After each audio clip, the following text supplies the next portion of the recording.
Today I come with a very, very heavy heart, and I'm absolutely heartbroken with what I've just seen in Formula One.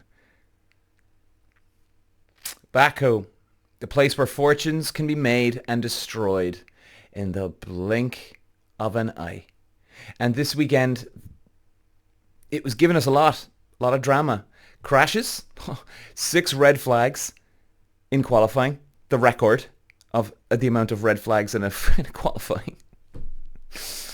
Crashes, chaos, one almighty gut punch to the championship battle. Should have been anyway, at least. Oscar Piastri, the golden boy. What is he, 31 points? Was 31 points before Baku. Man who's been suddenly cool as ice all year.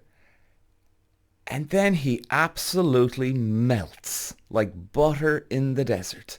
Just absolutely melts down. He even hit the wall in practice only on the Friday.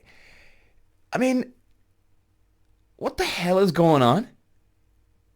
And then, not only that, he goes into qualifying. He crashes. This is Lando Norris's golden ticket to the chocolate factory here.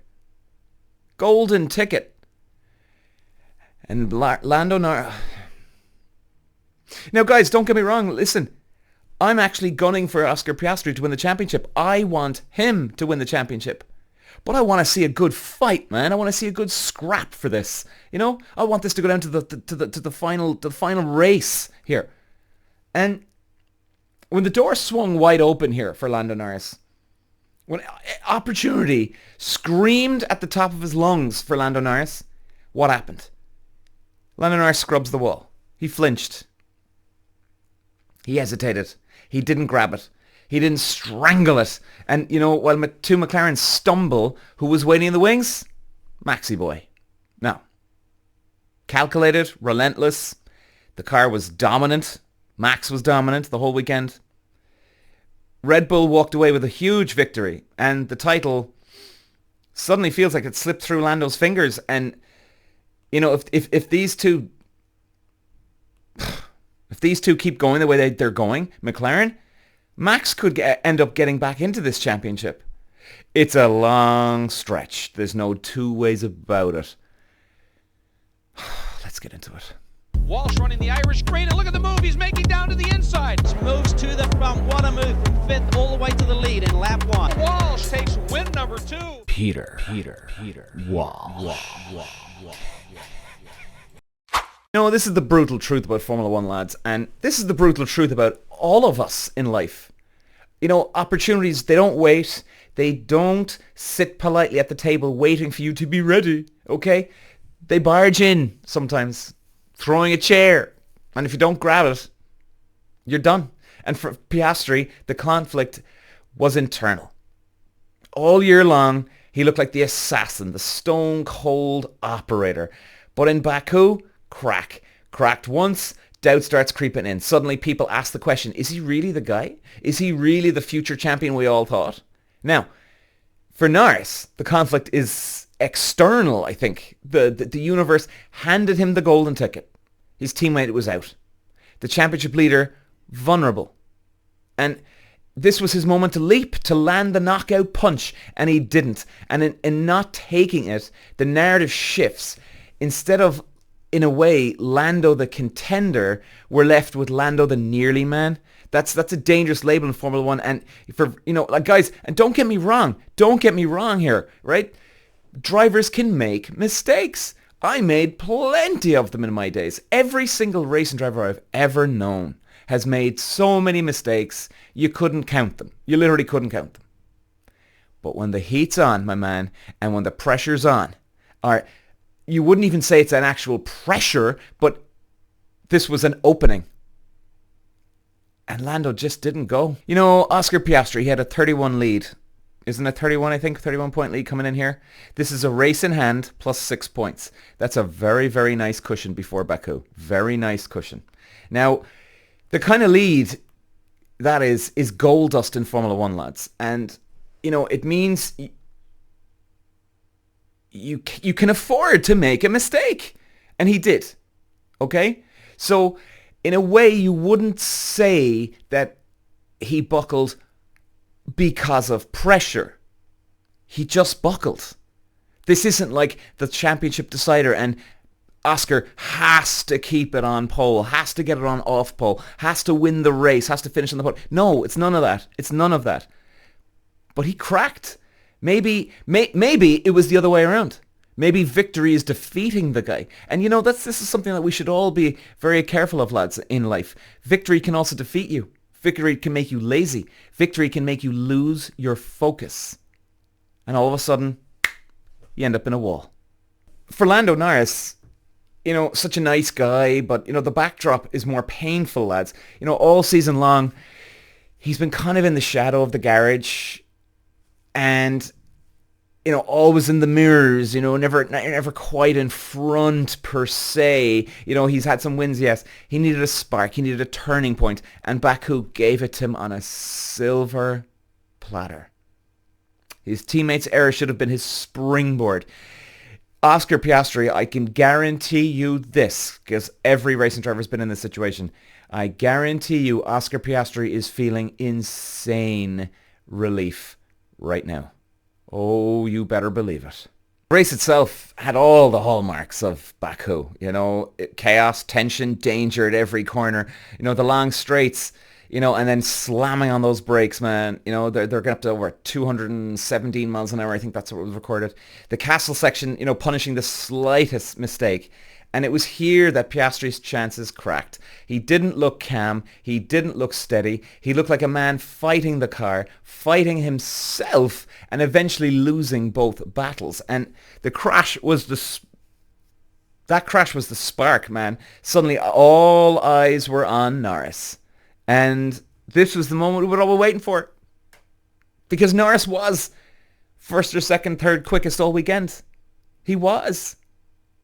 And even if he didn't get it on pole, he could have got it off pole. He could have got it off pole. Even third, you'd be like, oh, okay, look, he's up there. But geez, even if he got it third or fourth, lads, you'd still be going, oh man, that was a missed opportunity, I think. Because he did have the pace. And they certainly did have the pace. And forgive me for saying, yes, Verstappen has been lightning quick in Monza 2 weeks ago and now Azerbaijan. Now, they are the same type of track, and that's why I was predicting that Verstappen would win, because the straights, they were going to capitalize. They were going to double, triple, quadruple down on their engine speed. I mean, there was even one stage, I don't know if any guys you saw this, but they were comparing the straight line speed that Verstappen had versus Lando Norris and Oscar Piastri. And at one stage, Max Verstappen was quicker down the straight versus Oscar and Lando getting a slipstream down the straight, and he was still quicker. Now, you can argue, of course, you've got aerodynamical grip, mechanical grip, right? So obviously the Verstappen, the Red Bull car, they were going for as less downforce as they could. Now, so maybe it was a case of McLaren just went for that little bit more aero, right? That could have been the case. But I don't think so, because even when Piastri and Norris were in the slipstream, that's, guys, when you're literally tucked behind a car and there's no resistance, so you're literally got a nice little empty pocket and you can go really fast. Even in the slipstream, they didn't gain speed and then come out of the slipstream and then slow down. They just gained speed. So that tells you a lot, right? If it was about their aero, they would have got onto the slipstream and then ducked out. And then the air would have been hitting them. Then they would have slowed down more, okay? Because more resistance. So it tells me that the difference in downforce was not huge compared to the Red Bull versus McLaren. Okay, so where does this leave us? Well, look, lads, it's obviously a short podcast today. I'm too miserable to be talking anyway today. I'm just so disappointed. I'm so disappointed that Norris didn't bring the fight. You want a good scrap. You know what I mean? So where does this leave us? Okay, a championship is still alive, yes. Norris still has a chance, yes. But one thing feels it just shifted in tone. The gap doesn't feel safe anymore. Now, for us, it's great because obviously, look, there's drama here. Good drama, right? That could potentially crop up here. But Norris has a shot to rewrite the story. This is the kind of thing, ladies and gentlemen, that will haunt a racing driver for his days. Unless he finds a chance to redeem himself this year in some way, shape or form. And I really do. I hope he does, because I think he's a nice guy, and even if Piastri, my guy, even if he does not win the championship, it'd be nice to see Norris win the championship because he's such a nice guy, I mean, listen to me. Like, my boy I should be relieved today. I should be absolutely bowled over with relief. My boy's still in the lead, huge lead, and yet I'm acting like he's lost the championship.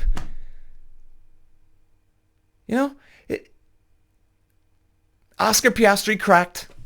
Lando Norris wasted his chance. Max Verstappen stepped up, my man, and well done to Red Bull and Verstappen. And that, ladies and gentlemen, is why Formula 1 is ruthless, it's dramatic, and an unforgiving sport.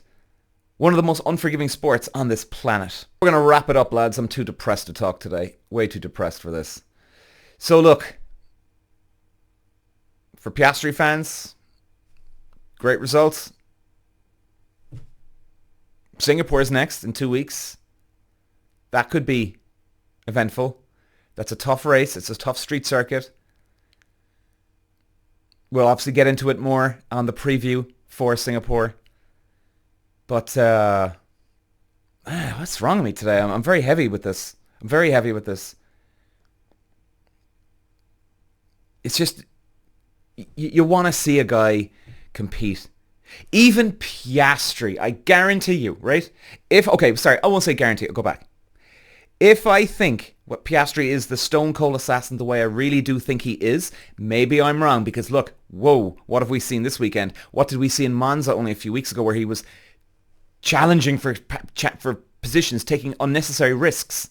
And I was even giving out about this. Why is he doing this? All he's got to do is just sit in second, sit in third, collect the points, be a good boy, let those other guys head off into the distance. But now we're seeing this type of stuff, and yes, it's great for us to watch.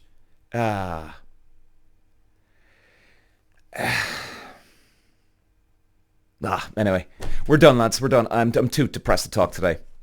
Thanks for listening or watching, guys. Walsh running the Irish green, and look at the move he's making down to the inside. Moves to the front. What a move from fifth all the way to the lead in lap 1. Walsh takes win number 2. Peter. Walsh.